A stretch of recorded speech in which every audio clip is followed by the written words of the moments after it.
Hello everyone and welcome to week 3. We are definitely getting into the real meat of the course content as we are just about ready to start administering our formal assessments and begin interpreting test scores. I heard some really excellent, thoughtful questions being asked and considered in last week's discussion board. It is very evident that even though some of you feel like you're very new to this field, you've already started developing a research-based, holistic view of the role of special educators. Through your interviews, you've become more familiar with exactly which formal and informal assessments are utilized in schools and the process overall. I don't expect that this process will really cement in your brain until you experience it yourself. But you'll go into your placements with the pertinent background information and some foundational understanding. Your interviews and the investigations into the formal and informal assessments should have also helped you establish a stronger understanding of the difference between what's considered formal and informal.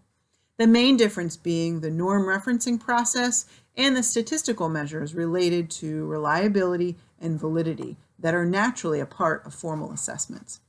This distinction is important to know because as we interpret test data and make programmatic decisions based on that data, we've got to be able to consider how reliable or valid a test is and what it does or does not tell us about a student's abilities.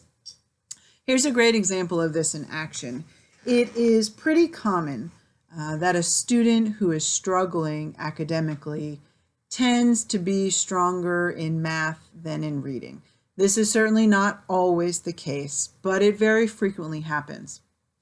Let's say that we present that student who's reading below grade level with a math test full of word problems. We're really introducing another skill into the mix and essentially presenting a reading test disguised as a math test. I'm certainly not suggesting here that math tests shouldn't have word problems or that they shouldn't require reading skills, but I am suggesting that we need to consider the design of the assessment when we interpret the data. Okay, so here's a pop quiz for those who are so inclined.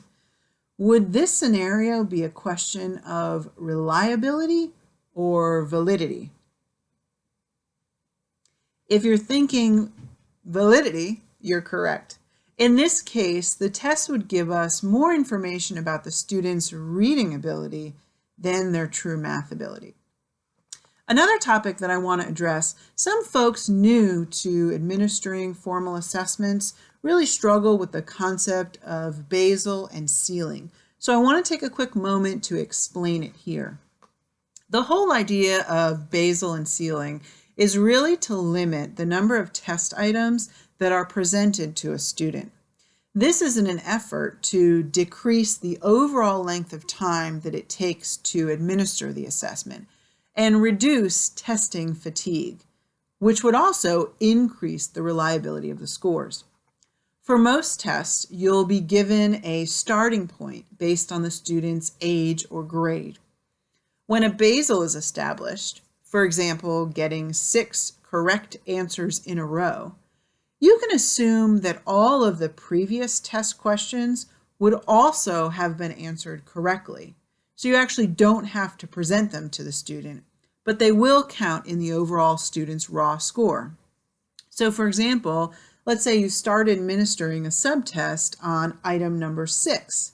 If the student meets the basal, for example, getting 6 correct answers in a row, you can assume that questions number 5, 4, 3, 2, and 1 would also have been answered correctly because the items increase of degree of difficulty as you move on.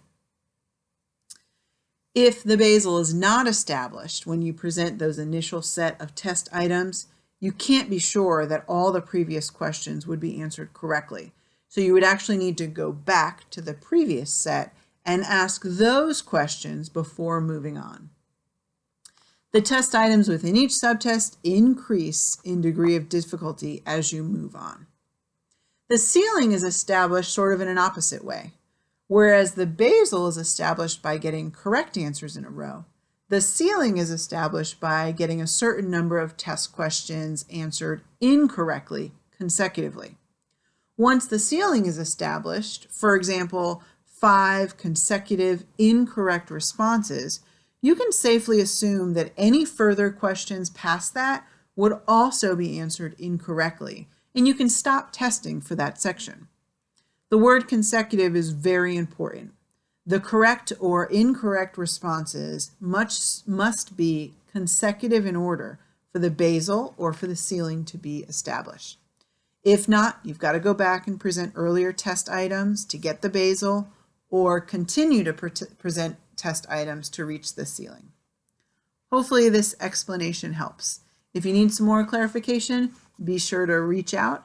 I will tell you it took me a couple of goes to really understand how this works and why it's used.